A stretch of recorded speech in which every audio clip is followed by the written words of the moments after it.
And the following percentages. सबसे पहले हमें दिया 8% ऑफ 50, यानी 50 का 8% कितना होता है। ये बहुत ही इजी वे है इसका सॉल्व करने का। सबसे पहले हमने लिखना है 8%। 8% का मतलब 8 मल्टीप्लाई बाय 1/100। हमने परसेंटेज का साइन खत्म कर दिया। अच्छा, ऑफ 50 का फाइंड करना है हमने, तो इसको राइट कर देंगे हम मल्टीप्लाई बाय 50। इस तरीके से ये चेंज हो जाएगा हमारे पास। अच्छा, अब ये आ जाएगा हमारे पास 0 से 0 कैंसिल, 5 2s are 10 और 2 4s are 8। तो आंसर क्या आ गया हमारे पास 4। यही इस क्वेश्चन का आंसर है। तो इतना सिंपल है ये वाला क्वेश्चन सॉल्व करना। अच्छा, इसके बाद अभी हम कोई और क्वेश्चन भी देख लेते हैं। 75% ऑफ 4, इसका थर्ड पार्ट है ये, परसेंट ऑफ 4। अच्छा, ये इतना इजी क्वेश्चन है कि इसको हम सबसे पहले राइट करेंगे 75/100 भी राइट कर सकते हैं हम। अब इसको राइट करें 75/100। ऑफ का मतलब मल्टीप्लाई 4, ठीक है।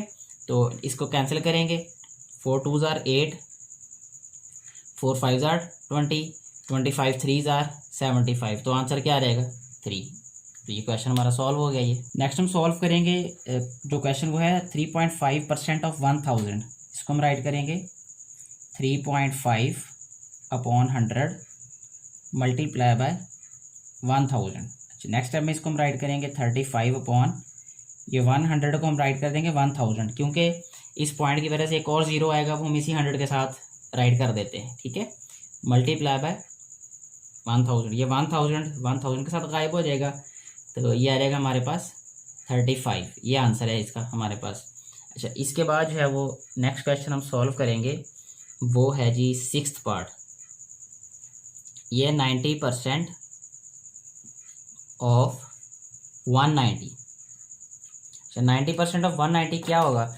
90% को हम राइट करेंगे 90/100 मल्टीप्लाई बाय 190।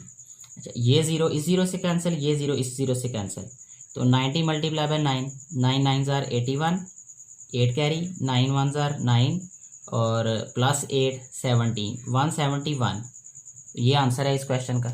नेक्स्ट हम जो क्वेश्चन सॉल्व करेंगे वो है 9.5% ऑफ 3000। अच्छा, इसको हमने राइट करना है 95/100 multiply by 3000।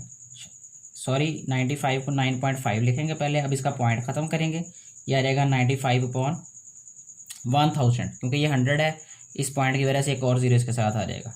Multiply by 3000, 3 zeros in 3 zeros के साथ कैंसिल, 95 मल्टीप्लाई बाय 3 रह जाएगा। 95 को 3 से मल्टीप्लाई करेंगे तो यह रहेगा 3 5s are 15, 1 carry, 3 9s are 27 plus 1 28। 285 जो है वो इस क्वेश्चन का आंसर है।